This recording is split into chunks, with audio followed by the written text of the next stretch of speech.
Hello everyone, कैसे हैं आप। आपका आपके YouTube channel Digvijay commerce classes पर एक बार फिर से स्वागत है। हम आपके लिए अपने इस YouTube channel Digvijay commerce classes पर बीकॉम के सिलेबस के कंपलसरी सब्जेक्ट फाइनेंशियल अकाउंटिंग की पूरी एक सीरीज लेके आ रहे हैं, जिसमें आपको एक तरफ से हर एक रूल और उनके प्रैक्टिकल क्वेश्चन 1 बाय 1 मिलते हैं। आपकी पढ़ाई का पूरा कंप्लीट पैकेज यहाँ इस YouTube चैनल पर अवेलेबल मिलेगा। अगर आप बीकॉम के या एमकॉम के स्टूडेंट हैं तो आपके हर एक सब्जेक्ट, चाहे वो थ्योरेटिकल सब्जेक्ट हो या न्यूमेरिकल सब्जेक्ट हो, वो इस प्लेटफॉर्म पर ऑनलाइन नेटवर्क पर आपको 1 बाय 1 अवेलेबल मिलेंगे। प्यारे दोस्तों, हमने आपकी उन हर ज़रूरतों का ख्याल रखा है जो आप एक ऑफलाइन पढ़ाई या क्लासरूम पढ़ाई में पाना चाहते हैं। आप एक सिस्टमेटिक क्लास चाहते हैं, आप एक प्रॉपर वे में पढ़ाई चाहते हैं, आप सारे टॉपिक क्लियर करना चाहते हैं और उनके डाउट सेशन आपके लिए हों। ये सारी खूबियाँ हमने इस YouTube चैनल के ज़रिए आप तक पहुँचाने के लिए रखी हैं। तो प्यारे दोस्तों, अगर आप अपनी पढ़ाई बेहतर तरीके से पूरा करना चाहते हैं तो आइए दिग्विजय कॉमर्स क्लासेस से जुड़िए। हमारे इस YouTube channel Digvijay commerce classes को सब्सक्राइब करिए, शेयर करिए, बेल आइकन दबाइए ताकि आपको हमारे लेटेस्ट वीडियोस के अपडेट मिल सके।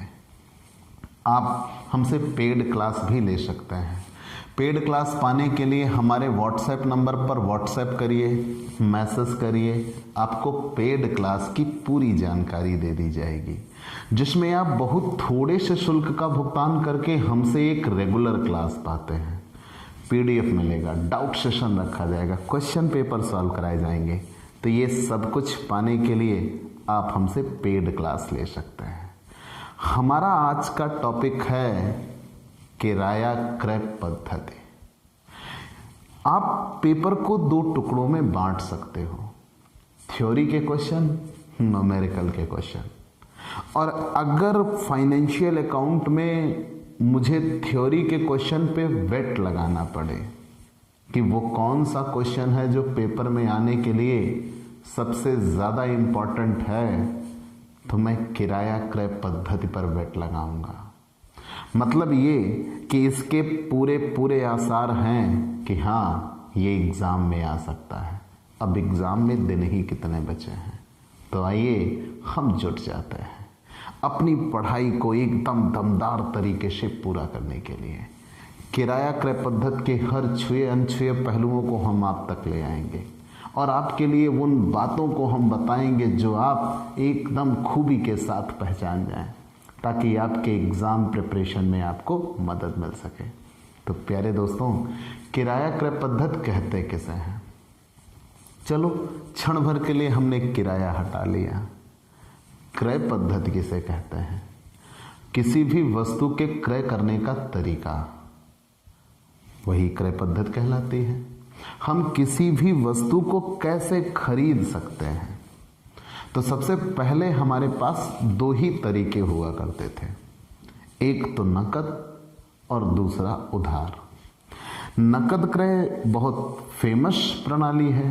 भाई, आपके पास कैश है, आप कभी भी किसी से भी सामान खरीद सकते हो, जहां दिल चाहे वहां खरीदिए, कोई रोक टोक नहीं। तो आप उधार में क्या है ध्यान देना, मैंने ये कमेंट किया अभी, जैसे मैं आपसे ये कहूं कि क्या आप नकद क्रय और उधार क्रय जानते हो? पक्का आप कहोगे हाँ जानते हैं। चलिए, नकद क्रय और उधार क्रय में हम अंतर बता देते हैं। एक अंतर हम बता देते हैं, बाकी आप बता लीजिए। ठीक है, क्या अंतर है? जब हम नकद खरीदते हैं तो भुगतान तुरंत करते हैं, और जब हम उधार खरीदते हैं तो भुगतान बाद में करते हैं। चलिए, पहला अंतर तो हमने बता दिया। अब फटाफट एकदम जुट जाइए, बाकी अंतर आप हमें बताइए। क्या हुआ, याद नहीं आ रहा? आप तो सब जानते थे भाई, नकद क्रय किसे कहते हैं, उधार क्रय किसे कहते हैं, तो क्या दिक्कत हो गई? हम 10 अंतर गिनाएंगे अभी। तो प्यारे बच्चों, आइए, आपकी ये क्लास बहुत इंटरेस्टिंग होने जा रही है। आप अपनी पढ़ाई को ऐसे ही हंसते मुस्कुराते पढ़ेंगे, बिल्कुल भी आप थोड़ी सी भी चिंता नहीं करिए।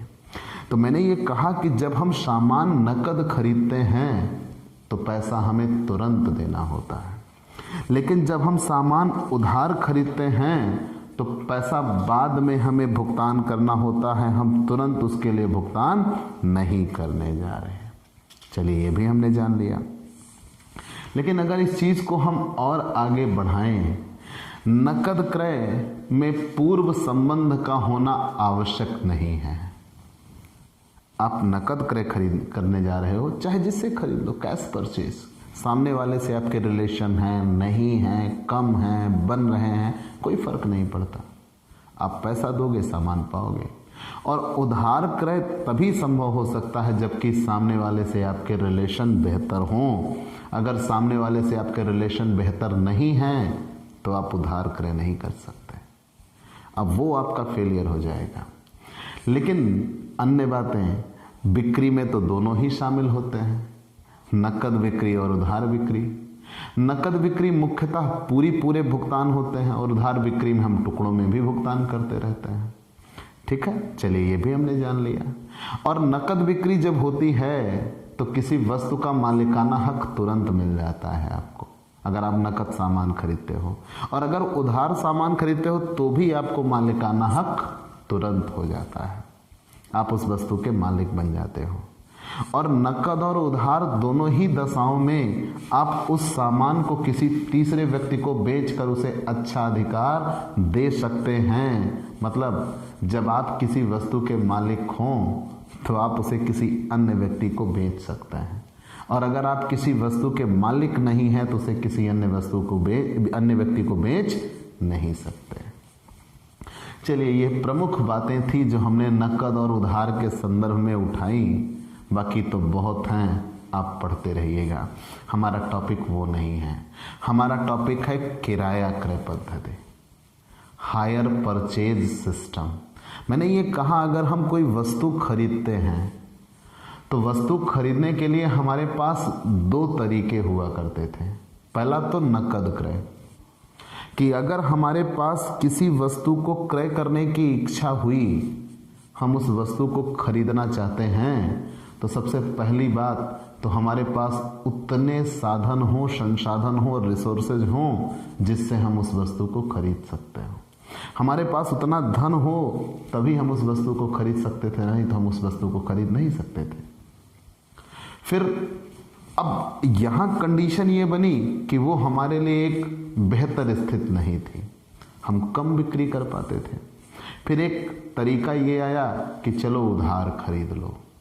व्यापारी वर्ग द्वारा उधार बिक्री को बढ़ावा दिया गया ताकि उनका सामान ज़्यादा बिके और एक रेगुलर बेस पर उनको इनकम भी हो जाती थी, तो लोगों में उधार खरीदने की प्रवृत्ति बनी। लेकिन जब आप उधार खरीदते हो तो पैसा थोड़े समय बाद या धीरे धीरे करके भी आप पैसा चुका सकते हो, या बेसिकली आप थोड़े समय बाद ही पैसा चुकाते हो, वो उधार क्रय था। लेकिन उधार क्रय की अपनी कुछ सीमाएं थी। सीमाएं ये थी कि आपका पूर्व संबंध हो, आप उसके लिए एक प्रकार से चिर परिचित व्यक्ति हो, तभी वो आपको उधार दे सकता था, नहीं तो आपको उधार नहीं दे सकता था। और बहुत ज़्यादा मात्रा में उधार भी नहीं दिए जाते थे, तो ये उनकी भी लिमिटेशन थी। तो किराया क्रय पद्धति बीच का रास्ता लेके आया। कैसे? इन्होंने ये कहा कि अगर आपको कोई महंगी वस्तु खरीदनी है, ध्यान देना, हम टॉपिक पे आ गए। इन्होंने ये कहा कि अगर आपको कोई महंगी वस्तु खरीदनी है तो थोड़ा पैसा आप तुरंत दीजिए और थोड़ा पैसा आप किस्तों में दीजिएगा। ध्यान दीजिएगा पूरी बात। मैंने ये कहा कि अगर आपको कोई महंगी वस्तु खरीदनी है तो थोड़ा पैसा आप तुरंत दीजिए और थोड़ा पैसा आप थोड़ा थोड़ा करके आप किस्त में चुकाइए। तो जब थोड़ा थोड़ा करके आप किस्त में चुकाएंगे तो उसे ही एक खरीदने का तरीका, नया तरीका बन के आ गया। लेकिन फिर यहाँ किराया शब्द कैसे आया, ये गूढ़ रहस्य है। किराया क्रय पद्धति का ये सबसे बड़ा गूढ़ रहस्य है कि यहाँ किराया शब्द कैसे आया। तो मैंने ये कहा कि हम सामान खरीदते हैं और सामान के बदले में कुछ पैसा तो हम तुरंत देते हैं, जिसे हम CDP बोलते हैं। CDP, cash down payment. कि कोई सामान हम खरीदते हैं, सामान्यतः ही वो बहुमूल्य वस्तु होगी, बड़ी कीमतों वाली वस्तु होगी, उसको हमने खरीदा, कुछ पैसा हमने तुरंत दिया और कुछ पैसा हम किस्तों में देने का प्रॉमिस करते हैं कि एक निश्चित दर से हम आपको किस्तें चुकाएंगे। कब देंगे किस्त? ये दोनों लोग के आपसी समझौते पर तय हो जाएगा। और वो दो लोग कौन होंगे? जिसने सामान खरीदा उसे किराया क्रेता कहेंगे और जिसने सामान बेचा उसे किराया विक्रेता कहेंगे। और दोनों के बीच आपसी समझौते पर यह तय हो जाएगा किस्त कितने रुपए की होगी और एक किस्त में कितने रुपए का ब्याज शामिल होगा, ये भी आपस में तय कर लेंगे दोनों लोग। चलिए मान लिया। और जब तक अंतिम किस्त का भुगतान नहीं कर दिया जाता तब तक मालिकाना हक विक्रेता के पास बना रहेगा, वही उस वस्तु का मालिक रहेगा। क्योंकि जब तक अंतिम किस्त का भुगतान नहीं हो जाता तब तक वो मालिकाना हक उन्हें सुपुर्द नहीं करता। और दूसरी बात, मान लीजिए कोई वस्तु में टूट फूट होती है तो उस वस्तु की मरम्मत का उत्तरदायित्व भी विक्रेता का होगा, बशर्ते वो संपूर्ण सावधानी क्रेता ने रखी हो। तो पूरी बातें, चूंकि स्टेप वाइज स्टेप हम आगे बढ़ेंगे, जब स्टेप वाइज स्टेप हम आगे बढ़ेंगे तो चीज़ें, परिस्थितियां बदलेंगी, जटिल होंगी, तो हम एक एक करके रखते हैं। तो मैंने ये कहा किराया क्रय पद्धति कहेंगे किसे? हम कोई सामान खरीदते हैं और उस सामान के बदले में कुछ पैसा तो हम तुरंत नकद चुकाते हैं और कुछ पैसा हम किस्तों में देते हैं। किस्त कितने रुपए की होगी, किस्त किस समय दी जाएगी, किस्त मंथली होगी कि तिमाही होगी कि छमाही होगी कि सालाना होगी, ये दोनों लोग किराया क्रेता और किराया विक्रेता के आपसी समझौते के आधार पर तय होगा। और उसमें किस्त में कितना ब्याज छिपा होगा ये भी दोनों के आपसी ठहराव या आपसी समझौते पर ही तय हो जाता है। और जिस दिन ठहराव होगा उसी दिन माल विक्रेता से क्रेता को दे दिया जाता है। मतलब बेचने वाले से खरीदने वाले को माल मिल गया, माल के प्रयोग का अधिकार मिल गया, लेकिन माल का स्वामित्व तो नहीं मिलता। आप माल के स्वामी तब तक नहीं बनते जब तक आप आखिरी किस्त का भुगतान नहीं कर देते, क्योंकि आखिरी किस्त के भुगतान होने के पूर्व तक माल के स्वामित्व का अधिकार विक्रेता के पास बना रहता है। और अगर अंतिम किस्त के भुगतान होने तक माल में कोई टूट फूट होती है तो उस टूट फूट की मरम्मत का उत्तरदायित्व भी किसके ऊपर होगा? विक्रेता के ऊपर होगा। अब आप ये सोच रहे होंगे कितनी देर से ये श्रीमान बता रहे हैं, खरीदने का तरीका इन्होंने बता डाला, नकद क्रय बता डाला, उधार क्रय बता डाला और किराया क्रय पद्धति भी बता डाला, लेकिन इसमें किराया शब्द नहीं आया। आएगा, ये तो इस चीज़ का हीरो है, जरा बाद में एंट्री मारेगा। तो हमने ये कहा कि अगर आपने कोई सामान खरीदना है तो आप कितने विकल्प चुन सकते हो? आप सामान नकद खरीद सकते हो, वो सबसे बेहतर आपके लिए होता है। लेकिन इसकी सबसे बड़ी समस्या ये है कि आप नकद खरीद सकते हो, लेकिन तब ना जब आपके पास उतने पैसे हों। और मान लीजिए आपके पास उतने सामान नहीं है, फिर भी आप सामान खरीदना चाह रहे हैं तो आप उधार खरीद सकते हैं।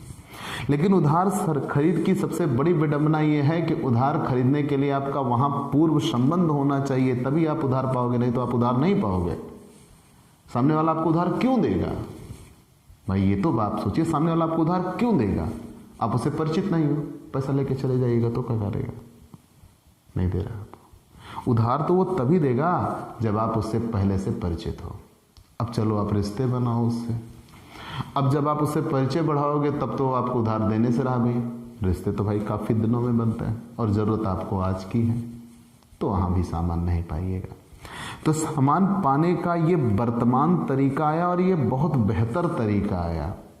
ये सोच बनी कि आप कोई सामान खरीदना चाहते हो तो विक्रेताओं ने एक पॉलिसी डेवलप की कि आप कुछ पैसा तुरंत दे दीजिए, जिसे हम सुपुर्दगी पर भुगतान, कैश डाउन पेमेंट कहते हैं, और कुछ पैसा एक निश्चित समय के अंतराल में किस्त में दीजिए। और किस्त में आप मूलधन तो चुकाएंगे ही, प्लस जितना आपका अदत्त रहा होगा, बाकी रहा होगा, उस पर एक निश्चित दर से ब्याज भी भुगतान करेंगे। आपने मान लिया और आपको वो वस्तु मिल गई। अब जब आपको वस्तु मिल गई, मतलब एक महंगी वस्तु जिसको आप खरीदने की सामर्थ्य नहीं रखते थे, लेकिन अब किराया क्रय पद्धति के होने की वजह से वो वस्तु आपको मिल गई। कुछ पैसा तुरंत दिया और कुछ पैसा किस्तों में देने का प्रॉमिस हो गया। किस्तें तिमाही, छमाही, सालाना, मासिक किसी बेस पर बनाई जा सकती हैं। ये किराया क्रेता और किराया विक्रेता के आपसी समझौते पर तय होगा। और जब तक आप जैसे ही सामान खरीदते हो, ठीक उसी समय आपको वस्तु के प्रयोग का अधिकार मिल जाता है। वस्तु के प्रयोग का तो अधिकार मिल गया, लेकिन वस्तु का मालिकाना हक आपको नहीं मिलता। वस्तु का मालिकाना हक आपको मिलता है जब आप अंतिम किस्त का भुगतान कर देते हैं। तो जब तक अंतिम किस्त का भुगतान नहीं हो जाता तब तक आप वस्तु के मालिक नहीं होते। चलिए मान लिया। और अगर अंतिम किस्त के भुगतान होने तक वस्तु में कोई टूट फूट हुई तो मरम्मत की संपूर्ण जिम्मेदारी किसकी? विक्रेता की। चलिए ये भी हमने मान लिया कि मरम्मत की संपूर्ण जिम्मेदारी विक्रेता की। अब आगे हम ये बढ़ते हैं सबसे बड़ी बात पे कि मरम्मत की संपूर्ण जिम्मेदारी विक्रेता की। अब अगर किस्त के भुगतान में कोई त्रुटि हो जाए तो मान लीजिए क्रेता समय पर किस्त ना दे पाए, तो जब क्रेता द्वारा किस्त के भुगतान में कोई त्रुटि हुई तो चूंकि वस्तु पर मालिकाना हक विक्रेता का है तो विक्रेता उस वस्तु को जब्त कर लेगा। चलो यहां तक भी कोई दिक्कत नहीं हुई। अब मन में कुछ संदेह हो गया। संदेह ये हो गया जैसे हमने आपसे 10,000 रुपए का मोबाइल खरीदा, हमने 10,000 आपको दिया, आपने मोबाइल हमें दिया। हमारा मोबाइल आपका मोबाइल हमें पसंद ना आ रहा, हमने वापस कर दिया। आप हमारा 10,000 रुपये हमें वापस कर दीजिए, यही बात तो बनती है। लेकिन अब किराया क्रय पद्धति में यह हुआ कि हमने एक सामान खरीदा था, उसके बदले में हमने कुछ पैसा दिया था। एक निश्चित समय में जब हम किस्त नहीं चुका पाए तो वो सामान वापस ले लिए, तो क्या हमारा पैसा वापस करेंगे? नहीं ना। तो वहां मालिक द्वारा ये तर्क दिया जाएगा कि आपने हमारा सामान प्रयोग किया है, तो जो आपने उस सामान को खरीदने के लिए मूलधन चुकाया था या किस्त चुकाई थी, उसे हम उस वस्तु के प्रयोग के बदले में किराया मान लेंगे कि आपने हमारी वस्तु प्रयोग करने के लिए हमें किराया दिया है, इसीलिए उसको किराया क्रय पद्धति कहा जाता है। ठीक। तो जब तक अंतिम किस्त का भुगतान ना कर दिया जाए तब तक मालिकाना हक विक्रेता के पास होता है। और अगर किस्त के भुगतान में कोई त्रुटि हुई, तो उस किस्त को ध्यान देना, किस्त के भुगतान में अगर कोई त्रुटि हुई तो विक्रेता के पास ये अधिकार है कि आपकी वस्तु को जब्त कर लेगा और उसके बदले में जितना पैसा भी आपने दिया है वो उस पैसे को आपको बिल्कुल वापस नहीं करेगा, वो पैसा जब्त कर लिया जाता है उस वस्तु के प्रयोग के बदले में किराया मानकर। इसीलिए इसको किराया क्रय पद्धति कहा जाता है। चलिए हमने ये मान लिया। अब आगे बढ़ जाते हैं, इसकी परिभाषाएं क्या हैं। J.R. बॉटलीबाय ने ये कहा कि किराया क्रय पद्धति में माल उस व्यक्ति को सुपुर्द कर दिया जाता है जो माल के स्वामी को बराबर सामयिक किस्तों में भुगतान करने को सहमत हो जाता है। कह रहे हैं कि किराया क्रय पद्धति में माल उस व्यक्ति को सुपुर्द कर दिया जाता है जो माल के स्वामी को बराबर सामयिक किस्तों में भुगतान करने को सहमत हो जाता है, और जब तक अंतिम किस्त का भुगतान ना कर दिया जाए ऐसी किस्तें माल का किराया मानी जाती हैं तथा अंतिम किस्त का भुगतान होने पर माल का स्वामित्व क्रेता को मिल जाता है। तो बेटा सच्चाई तो यह है कि किराया क्रय पद्धति की अपनी कोई परिभाषा नहीं है, बस उसकी जो ये विशेषताएं हैं, खूबियां हैं, इन्हीं विशेषताओं को मिलाकर उसकी परिभाषा बता दिया इन्होंने। ठीक है, तो आइए सबसे पहले हम वही विशेषता ही पढ़ लेते हैं। तो आपने जान लिया किराया क्रय पद्धति किसे कहते हैं, आपने किराया क्रय पद्धति की परिभाषा जान ली। अब हम आ गए विशेषता की ओर। तो किराया क्रय पद्धति में जैसे आपने नकद भुगतान कहा, नकद सामान खरीदा तुरंत दिया, उधार खरीदेंगे देंगे, बाद में देंगे, कब देंगे कोई पता नहीं। लेकिन जब आप किराया क्रय पद्धति में सामान खरीदते हैं तो इसमें भुगतान किस्तों में होता है, और किस्तों का समय एक निश्चित समय तय कर दिया जाता है। वो दोनों लोग आपसी समझौते के आधार पर तय करते हैं। वो 1 महीना, 2 महीना, 3 महीना, 6 महीना, साल भर के आधार पर किस्तें बनाई जा सकती हैं। मासिक, त्रैमासिक, छमाही या सालाना किस्तें बन सकते हैं। चलिए मान लिया। फिर आगे ये कहा गया क्रेता को माल की सुपुर्दगी और प्रयोग का अधिकार कब मिलता है? जिस दिन कोई भी परचेजर सामान खरीदता है ठीक उसी दिन उस वस्तु को प्रयोग करने का वो अधिकार पा जाता है और वस्तु की सुपुर्दगी उसको दे दी जाती है। मतलब जैसे ही आपने सामान खरीदा वस्तु आपको मिल गई, वस्तु की सुपुर्दगी आपको मिल गई और वस्तु को प्रयोग करने का अधिकार भी आपका मिल गया, लेकिन वस्तु को आप मालिकाना हक नहीं पाइएगा। और जब तक आप वस्तु के ओनर नहीं हो जाते तब तक आप उस वस्तु को किसी तीसरे व्यक्ति को बेच भी नहीं सकते। अगर बेचते हो तो अच्छा अधिकार नहीं दे सकते। मैं इसका स्वामी हूं, आप इसे बेच सकते हैं क्या? नहीं बेच सकते। मैं जिस संपत्ति का मालिक हूं आप उसे बेच सकते हैं क्या? नहीं बेच सकते।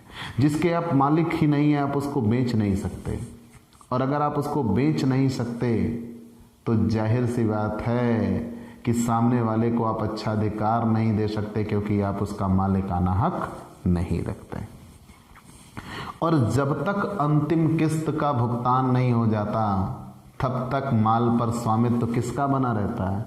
परचेजर का या सेलर का? सेलर का, विक्रेता का। जब तक अंतिम किस्त का भुगतान ना कर दिया जाए तब तक मालिक विक्रेता रहेगा। और मान लीजिए किस्तें ही ना दी जाएं तो, किस्त के भुगतान में कोई त्रुटि हो जाए तो 2-3 बातें बन जाती है। सबसे पहला तो यह है माल को वापस लेने का अधिकार। तो विक्रेता को यह अधिकार है कि वो अपने माल को वापस ले सकता है। दूसरा, आपने उस समय तक जितनी किस्तें दी हैं वो किस्तें जब्त कर ली जाएंगी और उस वस्तु के प्रयोग के बदले में किराया मांग लिया जाएगा। और मान लीजिए उन्हें ये लगता है कि आपने प्रयोग ज़्यादा कर लिया है और आपने अभी तक पैसा कम दिया है, तो जो अदत्त किस्तें हैं वो अदत्त किस्तों की आपसे मांग भी कर सकते हैं कि आप इतना पैसा हमें चुकाइए और हम वस्तु को जब्त भी कर रहे हैं। कंफर्म? तो कितनी बातें हो सकती हैं? 3। जब तक अंतिम किस्त ना चुका दी जाए तब तक मालिकाना हक विक्रेता का, और अगर अंतिम किस्त के भुगतान में कोई टूट हुई तो विक्रेता के पास माल को वापस लेने का अधिकार है। दूसरा, प्राप्त किस्तों को जब्त करने का अधिकार है। और तीसरा, अदत्त किस्तों के लिए दावा करने का अधिकार है। और अगर ये चीज़ें हो गई तो जाहिर सी बात है किराया क्रय पद्धति में अंतिम किस्त तक का भुगतान बहुत ही बड़ा रोल अदा करता है। चलिए मान लिया। फिर हम आगे बढ़ गए। अगर अंतिम किस्त तक भुगतान नहीं होता तो क्रेता को माल उचित सावधानी के साथ रखना चाहिए। क्यों? क्योंकि जब तक अंतिम किस्त का भुगतान नहीं हुआ तब तक मालिकाना हक विक्रेता का है। तो जब किसी दूसरे की संपत्ति है तो आप उसे टूट फूट करने दीजिएगा का? आप सावधानी से रखिए ना भाई, संपत्ति दूसरे की है। तो आप उसकी उचित देखभाल करते हैं, उसको सावधानी से रखते हैं। और सबसे बड़ी बात यह है कि अगर अंतिम किस्त के भुगतान के पहले कोई टूट फूट होती है तो उस टूट फूट की मरम्मत का उत्तरदायित्व भी किसके पास होगा? विक्रेता के पास होगा। और मान लीजिए अगर आप अंतिम किस्त के भुगतान होने के पूर्व ये वस्तुएं किसी दूसरे व्यक्ति को बेचना चाहते हो तो क्या बेच सकते हो? तो पहला जवाब तो है नहीं, क्योंकि आप जिस वस्तु के मालिक नहीं हो आप उस वस्तु का विक्रय नहीं कर सकते। और मान लीजिए आपने बेच दिया तो सामने वाले को आप अच्छा अधिकार नहीं दे सकते, क्योंकि जो वस्तु आपकी नहीं है आप सामने वाले को नहीं दे सकते। चलिए ये हमने मान लिया। अब अगर आपने इतनी चीज़ें जान ली तो बेटा ये बताइए कि आप किराया क्रय पद्धति का क्या फ़ायदा महसूस करते हो? आज रोड पे इतनी गाड़ियाँ दिखती हैं ना, सब इतने बड़े अमीर नहीं थे कि इन्होंने सबने हार्ड कैश पे गाड़ियाँ खरीदी हैं। आप जो इतनी प्रगति देख रहे हो ना, ये कहीं ना कहीं हायर परचेज की देन है। और ये कटु सत्य है कि हायर परचेज ने इसमें बहुत बड़ा रोल अदा किया है। अगर हायर परचेज ना होता तो ये इतनी तीव्र प्रगति तो ना दिखती। मतलब आज आप देखते हो कि आपको जेसीबी चाहिए 25 लाख 30 लाख रुपए, जाओ 1 लाख रुपए हार्ड कैश जमा करो, 1 लाख रुपए आपने जमा किया, आपको जेसीबी मिल गई। अब आइए जेसीबी की आपने किस्तें बना दी और उसी जेसीबी से आप पैसा कमाइए और पैसा कमा के किस्त जमा करिए, मतलब आपको एक रोजगार भी मिल गया। हुआ ना फायदा? तो हमें यहाँ बताना है कि ये किस, जैसे आप पैसे नहीं 8 लाख रुपए 9 लाख रुपए आप किस्त पर बोलेरो निकलवा लीजिए और उसी बोलेरो से आप लगन कमाइए या अन्य उसको सवारी गाड़ी के रूप में इस्तेमाल करिए, आप उससे पैसा कमाइए और पैसे से आप किस्त चुकाइए। तो मतलब आपके पास तो बहुत से ऑप्शन बना दिए गए। तो लेकिन किराया क्रय पद्धति से फ़ायदा किसको? तो सबसे पहले खरीदने वाले का ही नज़रिया परख लें, क्रेता को क्या लाभ है। तो किराया क्रय पद्धति में क्रेता को लाभ ये हुआ कि मूल्यवान वस्तुओं का उपयोग संभव हुआ। कैसे?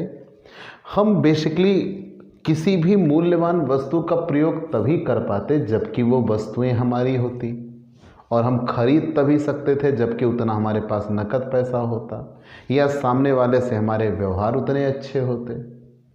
अब क्या है कि हमें एक महंगी वस्तु चाहिए, जेसीबी चाहिए, बोलेरो चाहिए या अन्य गाड़ियाँ चाहिए, हम किस्त पे वो गाड़ियाँ ले सकते हैं और उन वस्तुओं के प्रयोग से हम आय कमा सकते हैं और आय से ही उसकी किस्त भी चुका सकते हैं।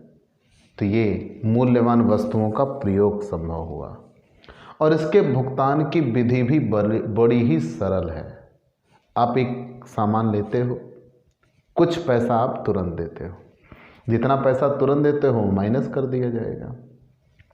जब कुछ पैसा आप तुरंत देते हो और कुछ पैसा थोड़ी थोड़ी किस्तों में आप चुकाते हो और किस्तों में एक निश्चित दर से ब्याज भी आप भुगतान करते हो, तो इसकी गणना क्रिया या भुगतान विधि सरल है। और तीसरा, ये कहीं ना कहीं बचत को प्रोत्साहन देती है। यार इससे कौन सी बचत हुई? वो इंटेंशन आप में जमा करती है, वो भावना पैदा करती है। कैसे? कि आप एक सामान खरीद लिए, अगले दिन आपको किस्त देनी है, 4 दिन बाद 10 दिन बाद या 1 महीने बाद आपको किस्त चुकानी है, तो आप उतना पैसा ज़रूर बचाइएगा। आप उतना पैसा अगर नहीं बचाइएगा तो आप किस्त नहीं दे पाइएगा, और जब आप किस्त नहीं दे पाइएगा तो आपकी वस्तु आपसे छिन जाने का भय होगा। तो ये आपकी बचत को भी प्रोत्साहन देते हैं। और सबसे बड़ी बात, जब तक आप अंतिम किस्त नहीं चुका देते तब तक मरम्मत का उत्तरदायित्व भी किसके ऊपर होता है? विक्रेता के ऊपर होता है कि विक्रेता उस वस्तु की मरम्मत कराएगा। तो ये भी आपके लिए एक स्पेशल बेनिफिट होता है। ठीक है, तो क्रेता के नज़रिए से कितना महंगी वस्तुओं का प्रयोग संभव हुआ, भुगतान की सरल विधि है, बचत को प्रोत्साहन मिला और निःशुल्क मरम्मत की सुविधा मिली। जरा विक्रेता के नज़रिए से फ़ायदा परख लें, क्योंकि ताली एक हाथ से ना बजती। अगर विक्रेता को कोई फ़ायदा ही ना हुआ तो विक्रेता इस विधि को अपनाएगा ही नहीं। तो फ़ायदा तो उनका भी छिपा होगा। सबसे पहली चीज़, बिक्री में वृद्धि हो गई। जितनी बिक्री उतना फ़ायदा कमाने का आसार बन जाता है, तो बिक्री में वृद्धि हो जाती है। सबसे पहली चीज़, बिक्री बढ़ गई। जब बिक्री में वृद्धि हो गई तो इस पद्धति का लाभ उठाकर वे लोग भी क्रय करते हैं जिनके पास धन का अभाव है, और लोग धीरे धीरे किस्तों में भुगतान कर सकते हैं। इसीलिए बिक्री बढ़ जाती है और इनके पास लाभ कमाने का मौका। और किस्तें वो आसानी से वसूल लेते हैं, क्योंकि इंसान भुगतान जो करता है वो छोटी छोटी किस्तों में करता है। एक बड़े अमाउंट को जब छोटे छोटे टुकड़ों में बांट दिया जाता है तो उसको चुकाने में आसानी होती है और इनको वसूलने में भी आसानी होती है। तो विक्रेता का नज़रिया ये है कि किस्तें इनको वसूलने में आसानी हो जाएगी, और क्रेता और विक्रेता के बीच घनिष्ठ संबंध बन जाता है।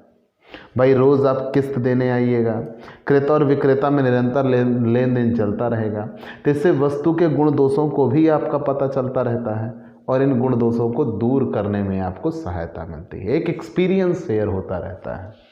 फिर आगे आ गए, और जब क्रेता आपके यहाँ दिन प्रतिदिन आएगा तो संभव है वो आपके यहाँ गोडाउन में या सामने लगी हुई वस्तुएं देखेगा तो और वस्तुओं के बिकने की संभावना है। जैसे आपने ट्रैक्टर ले लिया, कोई बढ़िया अर्जुन, स्वराज, पावर ट्रैक, कोई ट्रैक्टर आपने ले लिया। अब ट्रैक्टर के बारे में आप वहाँ पे जाते हो, किस्त जमा करने जाते हो, या आप ट्रैक्टर से रिलेटेड कोई काम करवाने जाते हो, तो वहाँ बड़ा सा रोटावेटर, ये 1 मीटर का, ये 1/10 इतना सा मीटर, मतलब 1.25 मीटर का लगा के रोटावेटर रखा हुआ है। अब आप ज़रूर पूछ लोगे, इंसानी स्वभाव यही है कि जो सामने वस्तुएं देख लेता है तो पूछ बैठता है, भाई ये क्या काम करेगा। वहाँ बढ़िया ऐसे आलू बोने वाली मशीन ला दिया, गेहूं बोने वाली मशीन ला दिया, धान काटने वाली मशीन रख दिया है। अब आप पूछोगे ज़रूर कि भाई ये क्या है, तो बताएंगे इसको ऐसे ऐसे यूज करते हैं। तो लोग जो देखता है वही खरीदता है, तो आप उस चीज़ को खरीदने की ओर उत्सुक हो जाइएगा, और वो भी अब डाउन पेमेंट पे आपको मिल जाएंगी। तो मतलब ये कि और अधिक वस्तुओं के बिकने की संभावना बढ़ जाती है। और सबसे बड़ी बात, कम ब्याज पर पूंजी मिलने की सुविधा होती है। क्यों? क्योंकि विक्रेता को आवश्यकता पड़ने पर कम ब्याज पर पूंजी उपलब्ध हो जाती है, क्योंकि ऋणदाताओं को यह विश्वास होता है कि उन्हें किस्तों के रूप में उनकी राशि आसानी से उनके पास तक आ जाएगी, और इसलिए वो किसी भी समय मार्केट में पैसा पाने के लिए उनको ज़्यादा परिश्रम नहीं करना पड़ता। समाज को क्या लाभ हुआ? भाई आप अपना उदाहरण दे सकते हो, मैं अपना दे रहा हूँ। भाई भगवान का दिया हुआ सब कुछ है मेरे पास, लेकिन सच्चाई ये है कि मैंने अपने जीवन में, अभी मैं मान के चलिए, उम्र छुपानी चाहिए क्या? छुपा लूँ, बता दूँ? चलिए बता देता हूँ। मैं 33 वर्ष का हुआ हूँ, और इस 33 वर्ष की अवस्था में मैंने ये जाना है कि मैं आज तक अपने पूरे खेत नहीं देख सका हूँ। अब अगर मैं अपने पूरे खेत नहीं देख पाया तो उनकी जुताई बुआई कैसे होती है? एक सच्चाई ये है कि आज के 15 साल पीछे अगर हम चलें तो हमने वो दिन देखा है कि जब एक गांव में या 2-3 गांव को मिलाकर एक ट्रैक्टर हुआ करता था, और उस ट्रैक्टर वाले के यहाँ सुबह सुबह लाइन लगती थी कि भैया हमारा खेत जोतना है, हमारा खेत, और वो दिन देते थे कि फला दिन फला समय हम आपके खेत की जुताई कर देंगे। ठीक है, वो दिन था। फिर एक ये दिन आया कि हर गांव में एक ट्रैक्टर हुआ, तो वो लाइन नहीं लगती थी, बस आपने बता दिया तो आपकी जुताई हो जाती थी। फिर एक समय वो आ गया, हर गांव में 4-6 ट्रैक्टर हैं, तो आज वो ट्रैक्टर वाले आपका खेत जानते हैं। मेरी सिचुएशन ये है कि कम से कम 3 से 4 ट्रैक्टर वाले अटैच्ड हैं हमसे, सबके फ़ोन नंबर है हमारे पास। हमने फ़ोन कर दिया कि भैया मेरा फला जगह का खेत है जिसकी जुताई करनी है, और वो जाएंगे, जुताई करके आएंगे और बताएंगे भैया हमने जोत दिया है, इतना समय लगा, इतने रुपए बने। उन्हें पेमेंट से मतलब है, उनको काम मिल गया, और हमें हमारे काम से मतलब है, हमारा काम घर बैठे हो गया। ये हायर परचेज की देन है। उसने इतनी ज़्यादा वस्तुएं बना दी, इतनी ज़्यादा सामान की बिक्री हो गई, लोगों के हाथ तक इतनी ज़्यादा वस्तुएं पहुंच गई, क्योंकि जो लोग गरीब थे, जिन लोगों के पास उतनी बड़ी पूंजी नहीं थी, उन लोगों तक भी वो वस्तुएं पहुंची। ये हायर परचेज की देन है। तो समाज को लाभ है, अधिक उत्पादन हो रहा है। दूसरा, लोगों को धंधा मिल जा रहा है। जैसे अब कहा ना, किसी को ट्रैक्टर मिल गया तो वो ट्रैक्टर की जुताई के काम में लग गया, किसी ने गाड़ी निकलवा ली तो वो सवारी ढोने के काम में लग गया। तो इससे क्या हुआ, मध्यम वर्ग के व्यवसायी इस प्रणाली द्वारा अपने व्यवसाय को सुदृढ़ बनाने में लग गए। और तीसरा, इससे जीवन स्तर भी बढ़ा है। क्यों? अनेक मध्यम और निम्न आय वाले व्यक्ति भी कीमती वस्तुओं का उपभोग करने लगे हैं। सामान्यतः जो उनकी पहुंच से बहुत दूर थी, वो वस्तुएं भी अब उनको आसानी से मिल गई हैं, तो वो भी उनका प्रयोग करने लगे। चलिए, मान लिया। क्या इससे कुछ हानियां भी हैं क्या? पहले क्रेता को हानि जान लेते। फायदा पहले इनका पढ़ा ना, तो हानि भी इनको पढ़ लेते हैं। अधिक मूल्य का भुगतान। भाई, हम कोई सामान खरीदेंगे, कुछ पैसा किस्त में देंगे, कुछ पैसा तुरंत देंगे, कुछ पैसा किस्त में देंगे, और किस्तों पे एक निश्चित दर से ब्याज देते हैं। तो अगर हमारे पास नकद सामर्थ्य होती खरीदने की, तो वो वस्तु हमें कम कीमत पर मिल सकती थी। लेकिन जब हम वस्तु किस्तों में देते हैं तो हमें पहली चीज़ तो उस पर कोई छूट नहीं मिलती, और दूसरी चीज़ ये बन जाती है कि जो छूट मिलने के आसार भी थे वो तो ख़त्म, और दूसरी बात ये बन जाती है कि हम ब्याज का भी भुगतान करते हैं। मतलब कहीं ना कहीं वो वस्तु हमारे लिए महंगी होती है। वस्तु छिन जाने का भय बना रहता है। लोगों में हमेशा ये डर बना रहता है कि भाई आज नहीं तो कल अगर हमने किस्त तोड़ी तो विक्रेता सामान को वापस ले सकता है, तो वस्तु छिन जाने का भय बना रहता है। लेकिन आज हम अपने इस समाज में देख रहे हैं कि लोगों के द्वारा सच्चाई ये है कि अनावश्यक वस्तुओं का क्रय होने लगा है। जिस चीज़ की उनको ज़रूरत भी नहीं है, उस चीज़ को भी वो खरीद लेते हैं। कुछ पैसा तुरंत देते हैं और कुछ पैसा किस्तों में देते हैं, और बाद में जब किस्तें नहीं दे पाते तो वस्तुएं वापस ले ली जाती हैं। तो उससे क्या होता है कि जो सही व्यक्ति थे, जिनके हाथ तक वो वस्तु पहुंचनी थी, वो पहुंच नहीं पाती। अनावश्यक वस्तुओं का क्रय हो जाता है। और चौथा, क्रेता को वस्तु बेचने तथा गिरवी रखने का अधिकार नहीं होता है। क्यों? क्योंकि आप उस वस्तु के मालिक नहीं होते तब तक, जब तक आप अंतिम किस्त का भुगतान नहीं कर देते। तब तक वस्तु का मालिकाना हक आपके पास नहीं होता, और आप उसे सामने वाले को बेच भी नहीं सकते और उसे गिरवी भी नहीं रख सकते। विक्रेता को क्या हानियां हुई हैं? भैया, पहली चीज़ तो यह है कि इनको ज़्यादा मात्रा में पूंजी चाहिए। ज़्यादा मात्रा में पूंजी क्यों चाहिए? क्योंकि आप जब ज़्यादा से ज़्यादा सामान बेचने लगोगे, पैसे कम मिलेंगे, बेचोगे ज़्यादा तो पूंजी ज़्यादा चाहिए। दूसरा, किस्तें प्राप्त करने में इनको पर्याप्त कठिनाई भी हो रही है। किस्त प्राप्त करने अथवा माल प्राप्त करने में इनको कठिनाई हो रही है। किस्तें इनको इतनी आसानी से, सहजता से मिल नहीं पाती। जब किस्तें इनको इतनी आसानी या सहजता से मिल नहीं पाती, तो किस्तें प्राप्त करने में इनको कठिनाई हो रही है। चलिए, ये भी हमने जान लिया। और इनको लेखा करने में अधिक व्यय करने पड़ते हैं। लेखा करने में इनको अधिक व्यय करना पड़ता है। चलिए, फिर वस्तु के ह्रास की क्षति को भी इनको सहन करना पड़ता है।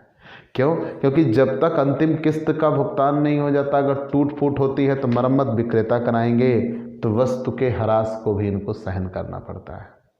अगर मान लीजिए किस्त का भुगतान में त्रुटि हुई तो वस्तु जब्त कर लेंगे। जब वस्तु जब्त कर लेंगे तो कभी कभी ऐसा भी होता है कि इनको वस्तु कम कीमत की ही मिल पाती है, क्योंकि क्रेता द्वारा उसका घटिया रख रखाव किया गया और यह ज़्यादा वस्तु का इस्तेमाल किया गया।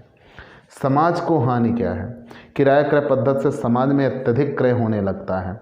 बहुत सी अनावश्यक वस्तुओं का क्रय कर लिया जाता है, और किस्तों का समय पर भुगतान करने के लिए आवश्यक व्ययों में कटौती करनी पड़ती है, जो समाज के लिए हानिकारक तथा मध्यम और निम्न आय वाले व्यक्ति को भी विलासिताओं की वस्तुओं को क्रय करने लगता है। ठीक है, हम ज़रूरत से ज़्यादा आराम तलब होते जा रहे हैं। ये चीज़ें हमने निकाल के बताया आपको कि किराया क्रय पद्धति कहते किसे हैं, किराया क्रय पद्धति की विशेषता क्या है, किराया क्रय पद्धति के लाभ क्या हैं और किराया क्रय पद्धति की हानियाँ क्या हैं। हम जान लेते हैं क्या किराया क्रय पद्धति और उधार क्रय पद्धति में कोई अंतर है। बिल्कुल है, क्योंकि किराया क्रय पद्धति में हम कोई सामान खरीदते हैं, कुछ पैसा तुरंत देते हैं और कुछ पैसा किस्तों में देते हैं। लेकिन जब हम सामान उधार खरीदते हैं तो हम पूरा पैसा एक बाद में, जो कि कोई समय निर्धारित नहीं होता है, तब देते हैं। और जब हम किराया खरीद क्रय करते हैं तो किराया क्रय अधिनियम 1972 है।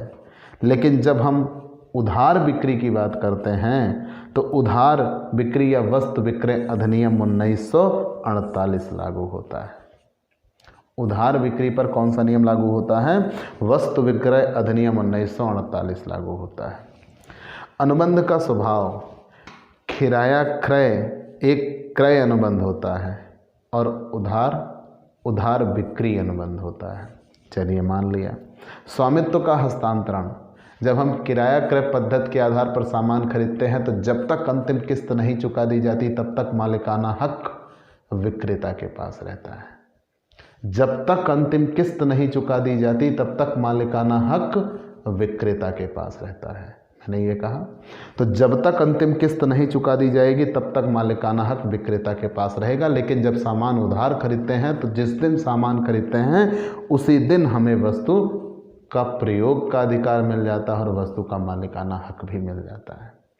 स्वामित्व का हस्तांतरण, किराया क्रय पद्धति में जब तक हम अंतिम किस्त का भुगतान नहीं कर देते तब तक हम अपने स्वामित्व का हस्तांतरण किसी अन्य व्यक्ति को नहीं कर सकते। लेकिन उधार क्रय या उधार विक्रय में हम तुरंत स्वामित्व का हस्तांतरण किसी अन्य व्यक्ति को कर सकते हैं, क्योंकि हम उसके मालिक बन जाते हैं। भुगतान की विधि, किराया क्रय पद्धति में आपको एक निश्चित किस्तों का समय निर्धारित कर दिया जाता है, आपको उसी के आधार पर किस्तें चुकानी होती हैं। लेकिन इसमें प्रायः मूल्य का भुगतान इकट्ठा किया जाता है अगर हम उधार क्रय की बात करते हैं तो, और क्रेता और विक्रेता के समझौते द्वारा भुगतान की कोई अन्य विधि भी निर्धारित कर सकते हैं। लेकिन इसमें हम प्रायः भुगतान इकट्ठा और कभी भी भविष्य में किसी दिन करते हैं, कोई निर्धारित समय नहीं होता। किराया क्रय पद्धति में भुगतान का समय निर्धारित होता है कि 1 महीने, 2 महीने, 6 महीने, साल भर में किस्तें आती रहती हैं। लेकिन उधार में कोई ऐसा समय नहीं होता। और अच्छा अधिकार, अगर हमने किराया क्रय पर कोई सामान खरीदा तो जब तक हम अंतिम किस्त का भुगतान नहीं कर देते तब तक हमें मालिकाना हक नहीं मिलता और सामने वाले को हम अच्छा अधिकार भी नहीं दे सकते। लेकिन हमने सामान उधार खरीदा है तो उसी दिन हम उस वस्तु के मालिक बन जाते हैं और सामने वाले को अच्छा अधिकार भी दे सकते हैं। तो ये प्रमुख बातें थी किराया क्रय पद्धति के संदर्भ में। अब हम इसके जर्नल एंट्रीज की ओर बढ़ चलेंगे। तो प्यारे दोस्तों, पहले आप ये थ्योरी की सारी बातें तैयार करिए, फिर हम न्यूमेरिकल पोर्शन की ओर बढ़ चलेंगे। और एक सबसे बड़ी बात, ये वो लेसन है जिसके हर एक क्वेश्चन अलग रूल पे होंगे।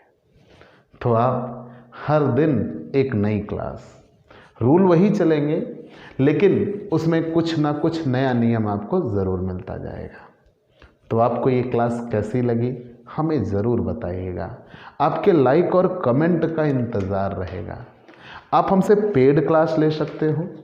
पेड क्लास पाने के लिए आप हमारे व्हाट्सएप नंबर पर व्हाट्सएप करिए, मैसेज करिए, आपको पेड क्लास की पूरी जानकारी दे दी जाएगी। और आप हमसे अगर नए जुड़े हैं तो सबसे पहले हमारे इस YouTube channel Digvijay commerce classes को सब्सक्राइब करिए, शेयर करिए, बेल आइकन दबाइए ताकि आपको हमारे लेटेस्ट वीडियोज़ के अपडेट मिल सके। तो आज की क्लास हम यहीं पे रोकेंगे क्योंकि इसके बाद हम अगले पड़ाव पे पहुंच चुके हैं। तो पहले आप इतनी प्रिपरेशन कर लीजिए, फिर हम अगले टॉपिक पर चलते हैं। तो थोड़ी सी आपको क्लास छोटी लग सकती है लेकिन हमारा टास्क आज यहीं तक का था। तो हम अगले दिन नई क्लास नए टॉपिक के साथ आपसे फिर मिलेंगे। तो आज की क्लास में इतना ही। चलते हैं दोस्तों, बाय बाय दोस्तों।